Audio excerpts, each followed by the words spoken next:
When I was a teenager, my dad brought me here to Walmart. Yeah. To Walmart, and we had a life-changing conversation. And from that conversation, I was able to take a look at my future and really decide what I wanted it to look like. And then looking back at it as an adult, it's inspiring me to create a project where I can help parents have the resources that they need to help their teens get a glimpse of their future, to help them navigate so that they can intentionally choose what they want it to look like. So let me tell you about the conversation, and then I'll tell you all about the project and how it can help you find power in your parenting. So my dad and I talked while we were sitting in his truck outside of Walmart. He simply parked near the entrance, and then we just observed people. We just people watched. And as we watched, he asked me questions. He asked me to tell him what I thought their life was like. Were they happy or were they sad? Were they successful? Did they have a family? What was their house like? Was it clean? Were they organized? Did they look like the kind of person that was kind to the people around them? If we knew them, he asked me not to comment. He just wanted to see what I could perceive by just watching someone go in and out of Walmart. And of course, I knew and he knew that I wouldn't necessarily be right, but it just gave space for pondering as we watched and talked about people. He was teaching me to see. He wanted me to see the steps that they had taken to get to the place that they were at. He was teaching me to see what I now refer to as the end of the road.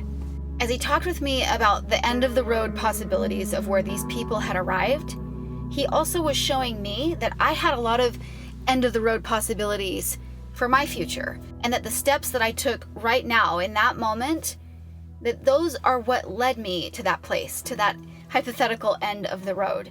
You know, kids, as they go through life, they think of their life like the end of their life. I seriously think that they think of it as like their midlife, like what their family will look like when they're raising a family. You know, that kind of like that middle life, like where had they come to with their career? You know, just kind of like that 40-year-old range. And that's what they see as the end of the road. And so I think it's important to give them glimpses of what that looks like, so that then they can work backwards and realize that the steps that they take right now are ultimately what determine what that end of the road looks like for them.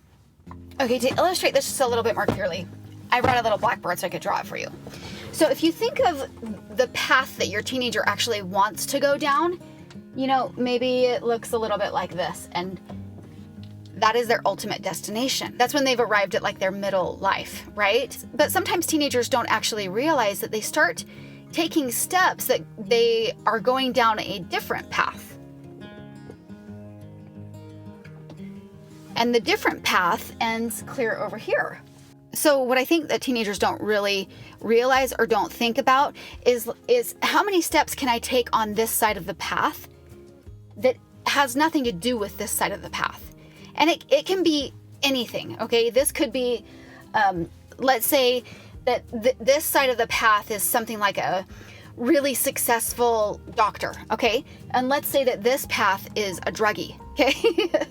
This is just extreme, because it could also be that this is the path of the doctor, and this is the path of someone who works at McDonald's, right? It's just an idea of comparison, because if we have a really clear idea of where we actually want to be, we can talk to our kids about how in the beginning, when they're on this path, the one where they actually want to go, and let's say that the one that they don't want to go down is this orange one, okay? Let's just add a little bit of color in there. In the beginning, it's easy to hop back and forth between those two paths. So let's say that your kid kind of dabbles in drugs. Say this is the druggie path, okay? Say that your kid kind of dabbles in drugs and hops back and forth between those two things. And in the beginning, it's easy to hop back over to the path that you actually want to be on, that's actually going to take you to where you want to be. But if you keep going down that path, then getting over to this place where you actually want to be isn't a hop anymore. It's not going to be a hop. It's going to be a huge journey to get over there.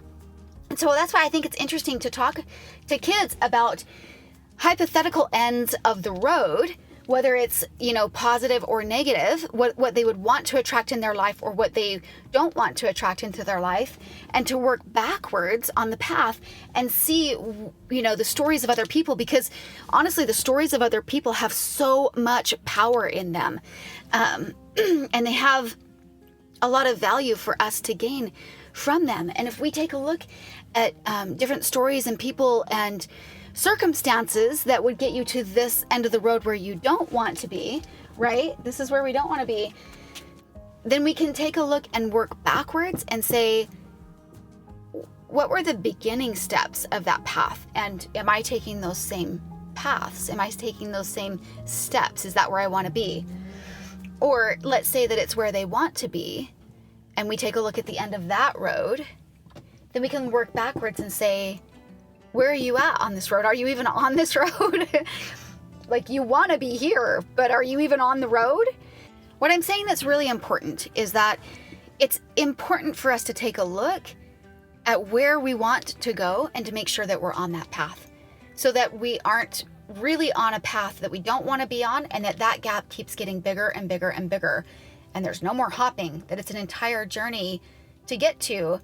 And that eventually maybe we get to a point where we feel like we don't want to accomplish that thing anymore because we didn't start early enough in our life. So I think it's really advantageous for kids to be able to see the end of the road and to see all of these circumstances and to see how it played out for both positive and negative reasons. It's important for kids to see, the life of someone who was so addicted to pornography and where that took them, to decide right now what they want to choose. And it's important to see, a really successful neurosurgeon succeed in his field, so that they can even have a glimpse of an idea of how he did that. And so that they can start to work backwards and take steps to be on that same path if that's what they want, right? As parents, I think it's just really important to teach our kids and give them glimpses of things that we have the power to give them. You know how if you don't have the choices all laid out before you, it's kind of hard to choose. You're just in a dream state and you can't actually bring that into your reality. And because the choices that we are actually making right now, whatever state you are in your life, especially teenagers, it determines where they, end up when they are in the middle of their life. It's important to take a look at that and to dive in with them and to at least show them what we know and to expose them to what we can expose them to. That is the entire project. The entire project is to bring resources to you and put them in your laps so that you can show your kids different possibilities of the end of the road, positive and negative, to show them all of these examples and then to show them how do they go about taking steps today to get to those places. Just a few months ago, I was sitting at a soccer game, and I was sitting there with my oldest child, and I was sitting next to someone who was really successful. Both her and her husband had access to a lot of education, and they did a lot with it. And I was able to sit next to her and say, hey, can you just dive into some things with us and tell Mac about some of these possibilities that you know about?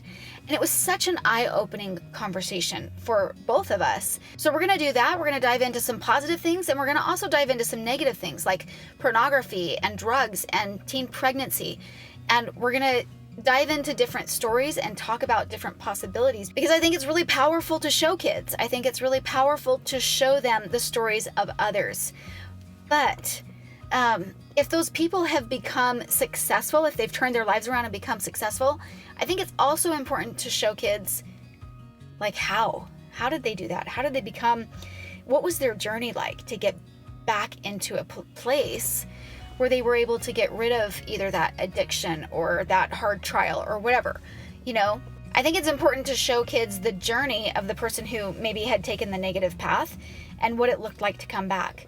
And to show them it wasn't just, a simple hop, that it was actually a journey if they had gotten really deep in it. I think that's really important. And another thing that I really want to caution and just help you understand is that if we are using examples of people in our life, I think it's powerful to talk to people that we know that have been really successful and to talk to them about their journey and to let our kids learn from it. And then if there's people who have journeyed, that have taken a negative path, and that have journeyed back. I think that's really cool to show our kids. But people who are in the negative path that are in our life, I would just say steer clear of using them as an example for your kids, because we can show them people that are in that negative path that they don't know. I just think it's really important to be gentle with the people's hearts that are around you that you need to be lifting, and the way that we talk to our kids about that. So show them somebody else and let them figure that stuff out. Let them see it for themselves. You don't need to say, that's why Uncle Bob is so screwed up, is because he went down this path. Like we need to have those people's backs in our life. But I think it's important to still give your kids a glimpse, and I'll show you the ways and I'll give you the resources on how to do that. So for each topic, I'm going to give you different resources, podcasts, movies, different things that you can kind of expose or experiences that you can actually expose your kids to. Because not only do I think that this would give your kids an idea of what they want to choose for their life, I think it will also help increase their compassion towards other people, and what they see in life and what they're experiencing. So I think it's going to be a really fun and exciting project. And I will give you the resources that you need to kind of take a glimpse, just a small one, into some of these different paths, and to create really great conversation with your kids and to help them fully and intentionally choose their future. So if you have any topics that you want to see covered in these hypothetical end of the road videos, then put it in the comments below and I'll take a look at that. I'll also include a link in the description below this video to all of the videos that we do within this project. I'm really excited. I hope you are too. I think that there is a lot of power in people's stories and in showing and educating our kids about different paths that are possible to take in life, because it's easier to choose, it's easier to navigate if you know what your options are. So make sure that you guys subscribe and follow along, and I will help you find that you have more power than you think you do with your parenting. I'll see you guys soon.